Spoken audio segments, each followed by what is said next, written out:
Blog Talk Radio.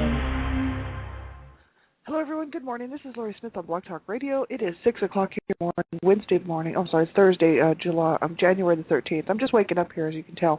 Having a coffee, trying to wake up, and we'll be on for 30 minutes. This is a live internet streaming radio broadcast from blogtalkradio.com, one child abuse survivor to another. And I did pop the link into the chat room there that I wanted to talk about this morning. And I want to finish looking at why do adults stay in abusive relationships, right?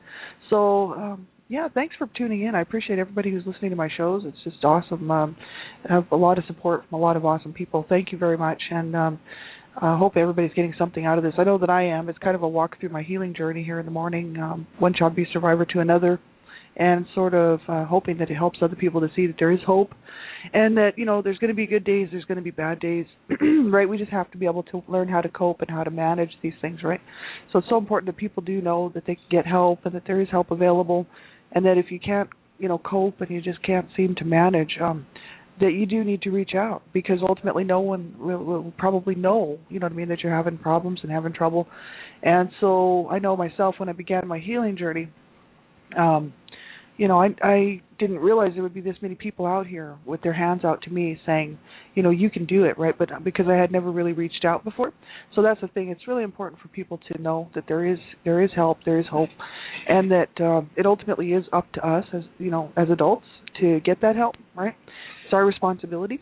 So that's why I'm doing these shows. You know, I'm not a counselor, not a therapist. I just wanted to be one more voice out here and, you know, try to, you know, to help people just to say don't give up, you know what I mean? Keep going, right?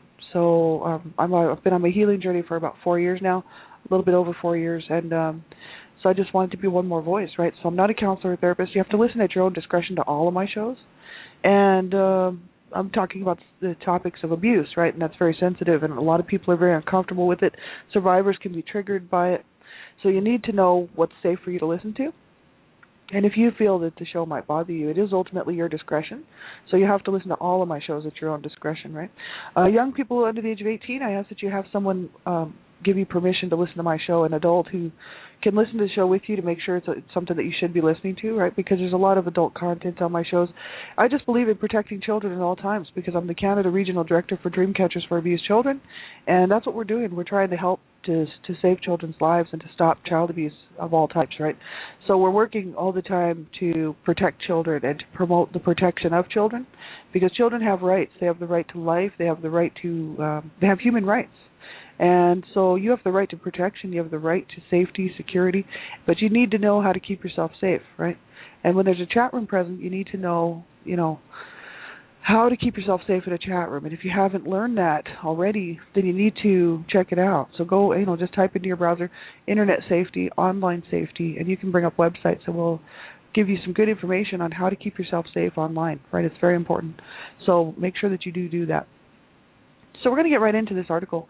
This is from mentalhelp.net and www.mentalhelp.net from Catherine Patricelli, Patricelli. Why do adults stay in abusive relationships? And we were reading through there yesterday, and she said there's many reasons why. And we all, you know, over the years, people have been studying this stuff, and we all know, and I grew up in this, so I know. Many people just feel that they can't leave, you know, because of the financial difficulties, the economic, you know, they're economically dependent on their abuser. It's also, they might feel that it goes against their religious beliefs to leave their partner, even if their partner is abusing them. Also, people think that, well, if there's kids involved, they're better off to stay together and not you know, separate from the abuser or get a divorce, because they think, well, it's better for the children if we stay together. There's many reasons why people do that. Some people think abuse is just normal. If they grew up abused and they never saw any good examples of what a healthy relationship looks like, they might think that that's normal and stay in it just because that they feel that that's their life. And that was my mom. She was abused as a child as well, and so was my dad. And so they both just thought that's the way life was, right? They didn't even try to think that there could be a better life, even though my mom knew that. She was always saying, well, you know, I can't believe this life I've been stuck with, you know what I mean, abused as a child, and then in this marriage with my dad, this horrible marriage. And she used to say stuff like that, but she was so psychologically messed up, you know what I mean, that she just felt that she couldn't get out, that was going to be her life forever, right? And that's what happens to people, right? It's very, very sad and absolutely horrible. So that's where we were kind of reading through there. And Catherine Patricelli, she wrote this article back in 2005. She's written quite a few on this website, so you can check this out by, taking a look through what's there. There's all kinds of information about abuse and child abuse, domestic violence, and whatnot, abusive relationships, right? So she says, and they're not all from her. There's other articles there from other people, right? This is mentalhealth.net, and lots of people, psychotherapists, therapists, counselors are writing on this website, right? And including their material in their articles, right? So she says, a second layer of reasons why people stay in abusive relationships is uncovered by learning about the so-called cycle of abuse. In a typical instance of domestic violence, where one partner is abusive towards the other, abuse tends to occur periodically, which is cyclically, rather than constantly, which is all the time. And there is no clear beginning to the cycle of abuse, but for purposes of describing it, we can start at an arbitrary stage along its progression. And so I know, she says that, abuse tends to occur periodically. And that's, I think, a lot, could be the norm. But I don't know. I grew up in a home where it was just the norm. It was constant, so there was no reprieve from it. It was just the way it was. It wasn't like my parents used to make up and then be happy for a while and go through the whole honeymoon stage again and, make up after their, my dad would abuse my mom or my mom would fight back and abuse my dad. There was no honeymoon stage. They were just continually abusing each other. And that's a hard way to grow up around that stuff as a child in the home. There was 5 of us living in the home when I was young. And then, of course, one of my brothers was murdered. That left 4 in the home. And then one of my brothers moved out and moved to Canada. That left 3 in the home. So over the years, the older siblings kind of straggled out, right? And my parents, did they ever straighten up their behavior? Ever? No. And did they ever really try to get along? No. They lived their life the way that they did, and there was no change. It was just an absolute. The violence and abuse in my home was absolute. It was the thing, right? So that didn't happen for our family, right? But I know that I've seen this with other people, and I've actually seen this with friends of mine who were involved in domestic violence situations, where the abuse was occurring periodically, not constantly. And so there was always like a honeymoon stage, right? So she says here something occurs, whether real or only imagined by the abuser, that generates feelings of anger or even rage. And these feelings then lead to the second stage of the cycle, which is where the actual abusive behavior occurs. And such behavior may be verbal, physical, emotional, mental, or sexual in nature. And if the cycle stopped here and stayed constant, most victims would find it very easy to leave and not endure abuse for long periods of time.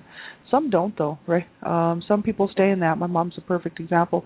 Many people stay in that and lose their lives, or they just end up miserable old people who have been abused all their lives, which was my mom's case, right? She passed away at the age of 68. And never knew a day of peace in her life, and was abused as a child and stayed in this abusive marriage for however many years they were married, and 48 years, I guess. And horrible, absolutely horrible. And who can you blame for that? Really, my mom, because she should have got out. She had every opportunity to get out. My dad didn't have her tied up down in the basement. She was tied up in her mind. And I talk about this quite a bit because that's exactly what happened. She was, my dad had her exactly where he wanted her. In her mind, she was tied up. That's all they have to do. Abusers tie up your mind, and you're not going anywhere. So that's the whole issue, and it's absolutely horrible. So it says, however, shortly after the abusive event occurs, the abuser frequently expresses remorse or guilt and wants to apologize, and the abuser will swear it will never happen again, and they may shower the victim with gifts and demands that the victim forgive him or her. Now, I don't know about my parents' early marital life, right, because I was not around until my mom was 38. My mom had me at the age of 38. So my dad was 4 years older than that, so he was 42 when I was born. So they were, just hitting 40 when I was born. So there was all these years before that where my older siblings knew what their lives were like. I think that my parents might have been more like that when they were first married. My dad was probably the type that would be, the honeymoon stage and all that. But by the time I came along, that wasn't the case. Like they were in a full, all out, blown out, knockdown, drag out domestic violence and abuse situation from the day I was born until the day my mom finally died. And then, I had already, I had kind of only just prior to my mom passing away had moved away from them the year before that. So I had been around their toxicity and their garbage my whole life. And it was horrible. And it was really up to my mom. She should have got help, and she had every opportunity and didn't do it. So Catherine Petrocelli says here, there may be so-called makeup sex, which can be quite pleasurable and provide the victim with a sense that he or she is valued and really loved. So people, abusers, right? They will abuse their partner, and then after the abuse, they'll sometimes express guilt or want to apologize, right?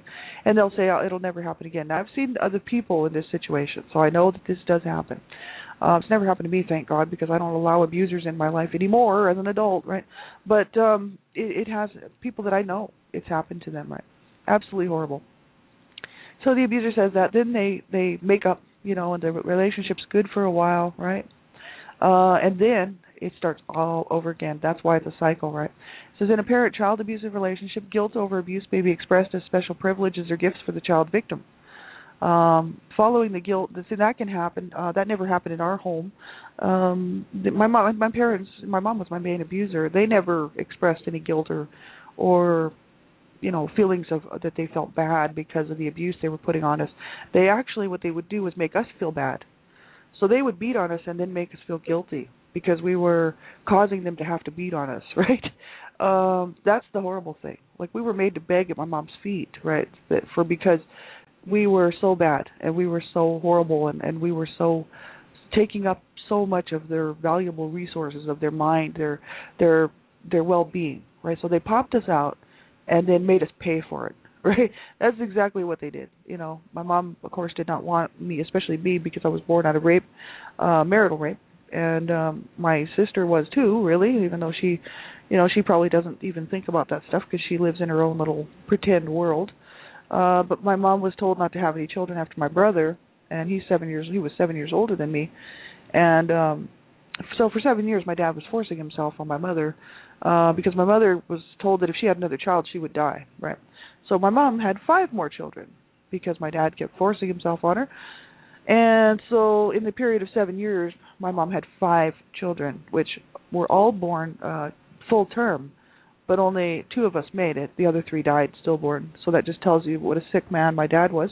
And to rape his wife like that, he was a horrible raper. And, the thing is there's people in my family that think that was okay, I tell them, I say, Dad, people try to stick up for my dad. He's psychologically ill. He's borderline schizophrenic, and he was abusive to my brothers. That's why he got brought up on charges. Both my parents were taken to court, brought up on child abuse charges because of their beatings and horrific, way that they were treating their children, right? And I was 2 years old at the time, so I only remember bits and pieces of the social workers coming by. I remember getting suckers and candy from them and having to take off my clothes and show them my body so they could check me out to make sure I wasn't being abused, right? So I do remember that. And I don't remember the meetings that we held as a family. We had two counseling sessions. I don't remember that. But the thing is that I remember the abuse in the home, right? So I detailed it in my book. If anybody wants to get a copy, A Life of Death Redemption. It was a blog I was putting out on the blog, and Dreamcatchers for Abused Children, Donna Shear saw it and said it should really be a book, right? So they published my story, which is really the blog just in book form, and so it's pretty graphic. I did detail a lot of what happened. I didn't put the whole thing in there because the book would have been about 2 million pages long, but I decided to keep it short and to the point, and of what happens to a family that falls through the cracks, and what happens when 2 people who are abused as children and then turn into these monsters, and what they will do to their children, right, and how it affects the family. But my parents were both mentally ill, so that's the problem, and they really had no coping skills. They were abused as children themselves. And so what hope did they have of raising a normal family? Really none. Because they weren't willing to get help, and the courts even ordered them to get help. And of course, we slipped through the cracks, and I detail that in the book. So the thing is that my parents never felt bad about what they did. They still don't. My mom on her deathbed did say to me, I saw her just an hour before she died, and she said, before she went into a coma, really. She says, I was a horrible mother, and that's all she said. She never said she was sorry. She never apologized. My dad, of course, he apologized, but how much of that is a real apology or just him trying to lure me in? Because that's what he does. He sets people up. And my dad's manipulative. He's an abuser, and he's mentally ill. So there you go. He's toxic, and I stay away from him. And he knows how I feel about him. And I've told him year after year that I love him. He's my dad. I do love. I had to learn that I loved my parents. Right. I mean, I talked about this on many shows before.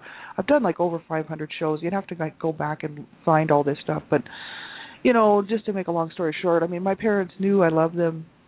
And because when I was a younger child, I used to hate them, and I'd tell them to their face I hated them. And I didn't care because they were beating on me anyway. They were hurting me and throwing me around and beating on me and throwing me out of the house. I thought, I don't care. I'm going to just tell them like it is, right, whether I get a beating or not. So after a while, I was just like, tell them to their face that I hated them. And in my heart, I really thought that I did until I got older. And then I realized, as a young adult, like in my 20s, I realized that I didn't hate my parents and that I really did love them, and that I wish that things had gone differently, and I wish that they would have treated me better, even my siblings as well. And so I had to put the hate where the hate went, which is what I hated what they did. I hated what they had done to each other, and I hated what they had done to us, right? But I didn't hate them. So, I mean, my dad, my parents know how I feel about them. But did they ever really, feel bad about what they did? No, not able to, because they were both mentally ill. So they were not able to. They actually felt that the kids were the ones that ruined their lives, right? Even though they were the ones kicking the crap out of us. Both of my parents were abusive in every way, and it's horrible what people will do to their children, and then make them feel bad about it, make them feel like it's their fault, and it was my parents' fault, and they really considered that. So they like to blame everybody else, right? So they blame their children. And the sad thing is that we paid the price for that. And is there any way to fix it? No, because you can't go back and change things, right? So that's why it's taken me such a long time to work through this stuff, you know what I mean? Because I mean, for years I wanted to die. I just wanted out of this mess, and I wanted out of the pain, And finally, 4 years ago, I decided to live. I was like, no, I'm going to fight this thing. I'm going to live. I'm going to have a good life. I'm going to learn how to love myself. It's been a hard, long road, let me tell you. And but it's doable. It's totally doable. But we have to take control of our healing journey, and we have to ultimately be responsible for getting help when we need it. And so that's the whole issue. You have to reach out, and if you don't, you really have only yourself to blame. So when my mom passed away on her deathbed there, she really only had herself to blame because she was a miserable woman, because she did nothing to get herself or her children any help, and was actually my main abuser. So, I mean, the blame goes where the blame goes. The shame goes where the shame goes. That's on my parents, right? So I don't carry any of that shame or anything like that, and they should have. My dad doesn't feel bad about what he did. He says that he tried. He did the best he could, which I guess probably in his mind he probably did, because he had no parental skills. He had no relationship skills. He could not love his wife. He could not love his children. He could not show love towards his family, a fakey kind of love, right? He did try to show sort of a fakey kind of love, but he doesn't even understand what the words mean. You know what I mean? Because he will hurt you, and then, he doesn't say, oh, he'll hurt you and then he loves you. He would hurt you and then years later say, oh, I just love my children. This is the kind of stuff that he does. He spent my whole life when I was growing up in that home, he was hurting me. And then, after I moved out and got older and as an adult and stuff, I just loved my children. Like, he lives in some other reality. His reality is, he's not in the same reality that the world is in, because he's mentally ill, right? So, pretty harsh. This is what happens to people, and so my parents never felt bad about it. And so many times abusers really don't feel bad or guilty about what they do. They might apologize. They might say, it'll never happen again. My parents never said that. It'll never happen again. Like, my mom would not beat me up and tell me, oh, it'll never happen again, after breaking my head and busting my face. And, she wouldn't say that. She'd say, look, this is what you're going to get again if you don't shut up, or if you don't, toe the line. She would basically just say, here's some more of this, right?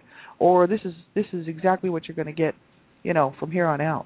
So, I mean, it's not like my parents were the type to be like, oh, I'm so sorry. There was no apologies in my home. People did what they did, and they felt perfectly justified doing it. And so that's that's a constant, right? They were constantly like that. So I didn't have to have these parents telling me, "Oh, I love you and we love our children." They never said that. And then, gather us all together, go do the family thing, and then come home and beat on us, and then apologize again. So we didn't have that particular cycle going on. It was a constant state of crisis and emergency and abuse and violence in my home, right? So that's probably why I think a psychiatrist would probably be able to take a good look at this and probably say, yeah, that's probably why I've been able to kind of cope, is because there was no manipulation with my feelings. They didn't one day set me up and say, "Oh, you're a beautiful child," and then the next day abuse me in some way, right? They never ever said I was a beautiful child, so I never heard that.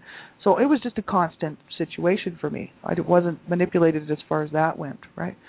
So it was very psychologically damaging the other way too. But at least I knew where I stood. It wasn't one day, "Oh, I'm a good child, I'm loved," and then the next day, "Oh, I'm not loved," right?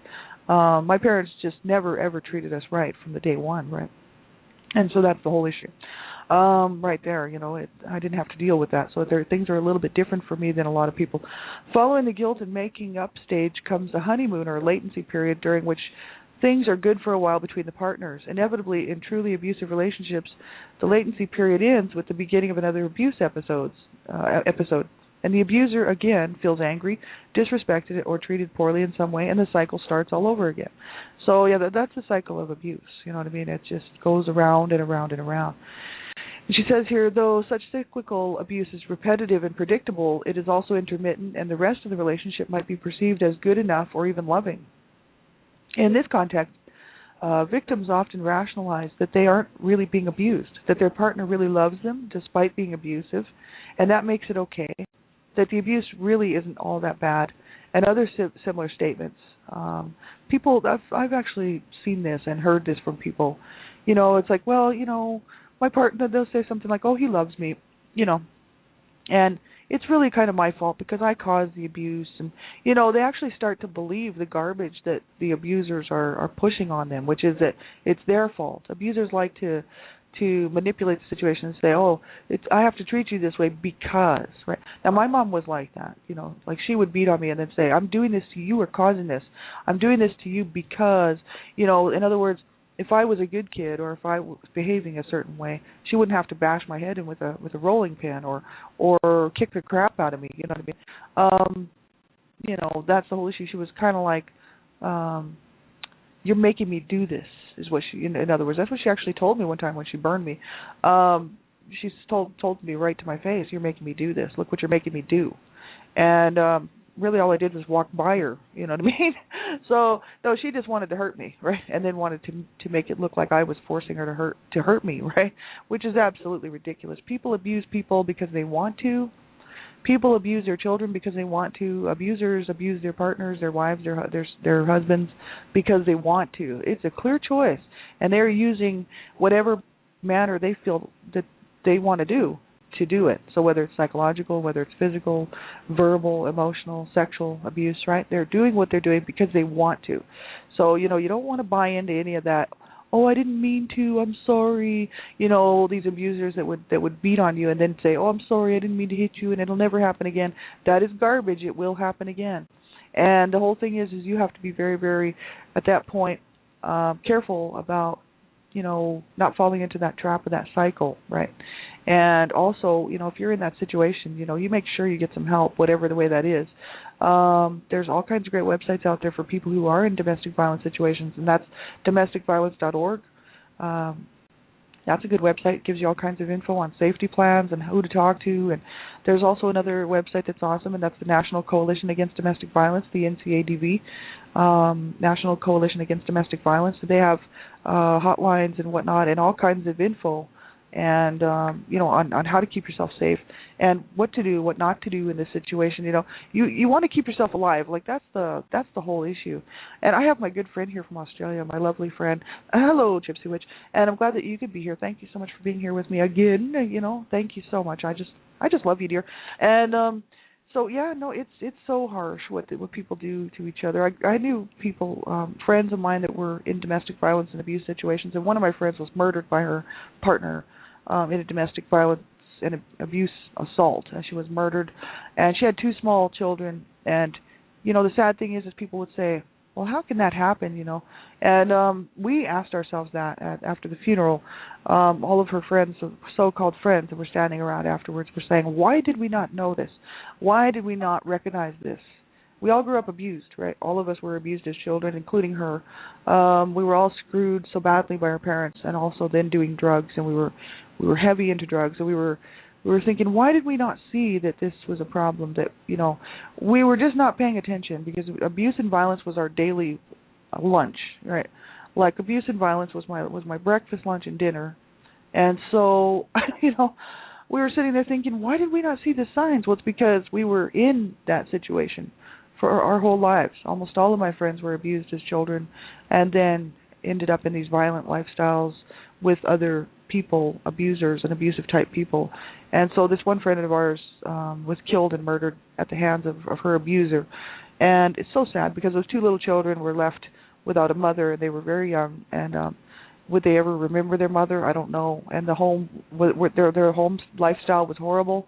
They were not really being looked after, and you just feel bad for those kids. And I'm pretty sure that some other family members actually ended up with custody of them. But the thing is it's just horrible what this stuff does to people. Make sure you keep yourself alive, Do what you can to, if you're in a domestic violence situation and abuse, you get some help, even if it's just to call anonymously, to talk to somebody, who knows and who has the information and who's a professional, right? Because they can give you some good sort of tips, and they can also be a shoulder just to listen, and to help you kind of get through this stuff, right? Because I grew up in this stuff. I grew up with watching my parents batter each other. I grew up watching my mom bash my dad in the head with things, which she was doing to me too, right? She was always bashing everybody in the head.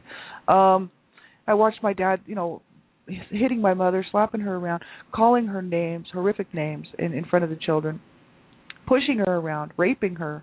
My dad raped my mom in front of me one time when I was a little kid, right? And people say, well, how do you know it was rape? It's like, oh, come on. When people are struggling and punching and pushing and kicking and telling them to get away and saying, no, that's rape. Hello, right? I know the difference between rape and a good relationship, right? My dad was a horrible man, absolutely horrible. And, my mom stayed in that. And my older siblings, my older brothers, her sons would tell her, you need to get out, Mom, because they were tired of they had to protect her. They were trying to protect her, and that's why they were getting beaten on by my dad, kicked around, my dad was treating them absolutely horrible. It was nothing for him to come in the room and just kick my brother for no reason. Like, my brother would be sitting in the chair in the living room, and my dad would just come and just kick him, like, for no reason. Grab his hair, punch him around. And then I, of course, would be like, don't do that to my brother, and then he would slap me around. That was our daily, that was lunch. That was breakfast, lunch, and dinner at my home. So, if you're in this situation, do not allow yourself to be abused as an adult, right? As children, we can't really help it. We're stuck in the homes that we're stuck in as children. Sadly enough, if nobody will do the right thing and get these children some help, or do something, right, to, get help for those kids, right? Sadly enough, it's, if you're in that situation, you make sure that you get some help, right? Because it's not right to treat people like that. It's not right to be treated like that. You certainly deserve so much better. We all do. And I know so many people are in abusive relationships, you know what I mean? And it's so sad, right? So make sure that you do get some help and, take good care of yourself, right? We have about a minute left. I'll be on Dreamcatchers Talk Radio here tonight if you'd like to follow me over there. I'll be on there at 11 o'clock Eastern Standard Time, 9 o'clock Mountain Standard Time, and we'll be on for an hour and talking about child sexual abuse, right? So if you want to join me over there, that's on Blog Talk Radio here, www.blogtalkradio.com/Dreamcatchers. That's where I'm at for an hour tonight and hosting that show.